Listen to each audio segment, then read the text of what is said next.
നമസ്കാരം. ലോക്സഭാ തെരഞ്ഞെടുപ്പിന്റെ ഏറെ നിർണായകമായ അവസാന ഘട്ടം ബാക്കി നിൽക്കെ ഉത്തർപ്രദേശിൽ മുതിർന്ന സമാജ്വാദി പാർട്ടി നേതാവും ഉത്തർപ്രദേശ് രാഷ്ട്രീയത്തിലെ പ്രധാന മുഖവുമായ നാരദ് റായ് കേന്ദ്ര ആഭ്യന്തരമന്ത്രി അമിത്ഷായുമായി കൂടിക്കാഴ്ച നടത്തിയിരിക്കുന്നു എന്നുള്ള റിപ്പോർട്ടുകൾ പുറത്തു വന്നിരിക്കുന്നു.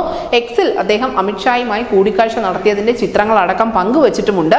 മുലായം സിംഗ് യാദവുമായി ഏറെ അടുത്ത ബന്ധം പുലർത്തിയിരുന്ന നേതാവ് കൂടിയാണ് ഈ നാരദ് റായ് എന്ന് പറയുന്നത്. BSP തലവനും UP മന്ത്രിയുമായ ഓം പ്രകാശ് രാജ്ഭറും ഈ കൂടിക്കാഴ്ചയുടെ ഭാഗമായി ഉണ്ടായിരുന്നു. എന്തായാലും നാരദ് റായുടെ അമിത്ഷായുമായുള്ള ഈ കൂടിക്കാഴ്ച ഇത് സമാജ്വാദി പാർട്ടിയുടെ പിളർപ്പിലേക്ക് തന്നെയാണ് വിരൽ ചൂണ്ടുന്നത്. കാരണം കഴിഞ്ഞ ഞായറാഴ്ച നടന്ന ബല്ലിയ റാലിയിൽ അഖിലേഷ് യാദവ് സ്വീകരിച്ച നിലപാടിന്റെ പേരിൽ അഖിലേഷ് യാദവും ഈ നാരദ് റായും തമ്മിൽ രൂക്ഷമായ തർക്കങ്ങൾ ഉണ്ടായിരുന്നു എന്ന് തന്നെയാണ് പാർട്ടിയുമായി അടുത്ത വൃത്തങ്ങൾ നൽകുന്ന സൂചന. ഉത്തർപ്രദേശിലെ ഭൂമിഹാർ സമുദായത്തെ പ്രതിനിധീകരിക്കുന്ന നാരദ് റായ് 3 പതിറ്റാണ്ടിലേറെയായി രാഷ്ട്രീയത്തിൽ വളരെ സജീവമാണ്. അദ്ദേഹം പാർട്ടി പിളർത്തി പുറത്തു പോവുകയാണെങ്കിൽ അഖിലേഷ് യാദവിന് ഉണ്ടാകാൻ പോകുന്ന നഷ്ടം ഭീമമായിരിക്കും. News desk news India Malayalam.